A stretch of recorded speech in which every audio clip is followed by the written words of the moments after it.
रमता राम जपो रे प्राणी, अब तो सुन ले राम कहानी।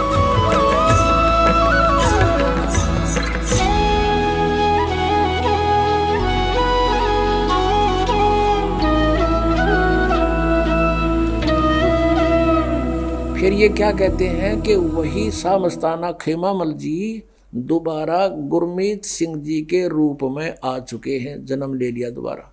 अरे गीता जी अध्याय नंबर 15 के श्लोक नंबर 1 से 4 में स्पष्ट किया है कि जब तत्वदर्शी संत मिल जाए उसके पश्चात उसके बताए अनुसार साधना करने से परमेश्वर के उस परम पद की खोज करनी चाहिए, जहाँ जाने के बाद साधक फिर लौटकर कभी संसार में नहीं आता, फिर खाक मुक्ति हुई इसकी।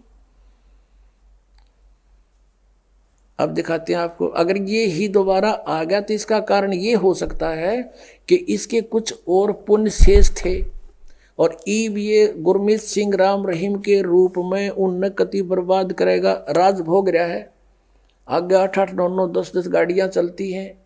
आज राजा को सुख नहीं उसको प्राप्त है, तो ये अपने कति कर्म बिगाड़ के अगले जन्म में पता नहीं कौन सी योनि में जाएगा। अगर वही आ गया है तो ये देखिए फिर इसकी मोक्ष के होया, अड़े धक्के खाने हैं फिर।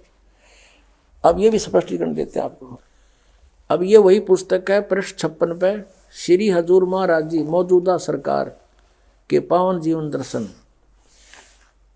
परम पूज्य श्री हजूर महाराज यानी गुरमीत सिंह जी का जन्म 15 अगस्त 1967 मंगलवार को हुआ, यानी बलोचिस्तानी शाह मस्ताना की मृत्यु के 7 वर्ष बाद।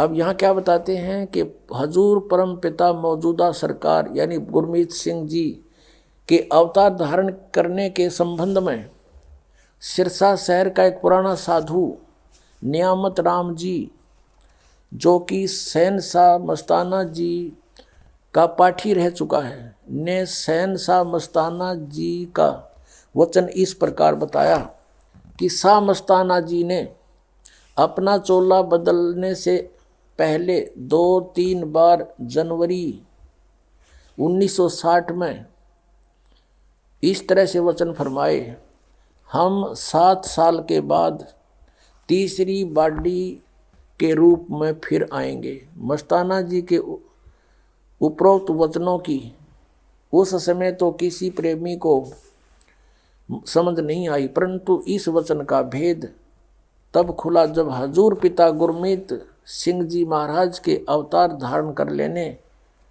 की तिथि 15 अगस्त 1967 की पता चला।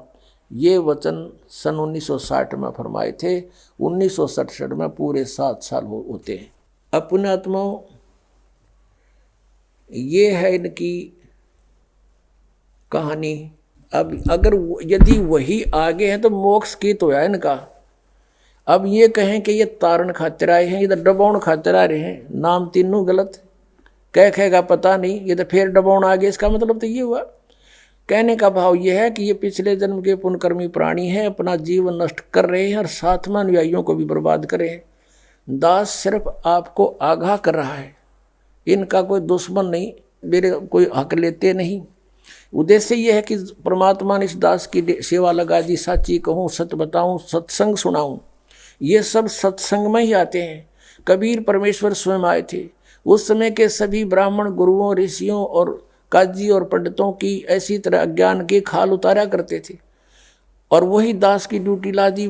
दास तो सच्चाई कहेगा और समाज को यह स्वीकार करनी पड़ेगी। 10 दिन पीछे देख लियो, फिर पछताओगे जितना लेट हो जाओगे। और इन संतों को भी चाहिए ये विचार करें इस बात को, मान बड़ाई में नहीं अपना जीवन बर्बाद करना चाहिए। पीछे गई सो गई, मोक्ष प्राप्ति के लिए जीवन मिला है, उसी के लिए प्रयत्नशील है, फिर सतमार्ग पर क्यों ना चलें? कुमार्ग पर जाने का क्या फायदा?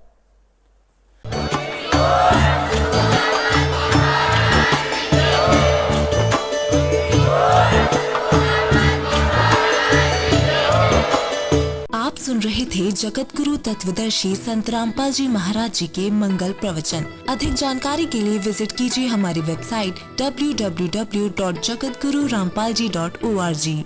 संत रामपाल जी महाराज जी के शुभ आशीर्वाद से पूरे विश्व भर में 500 से भी ज्यादा नाम दीक्षा केंद्र हैं, जिन पर संत रामपाल जी महाराज जी द्वारा ऑनलाइन निशुल्क नाम दीक्षा दी जा रही है। अपने नजदीकी नाम दीक्षा केंद्र का पता करने के लिए संपर्क करें 8222880541।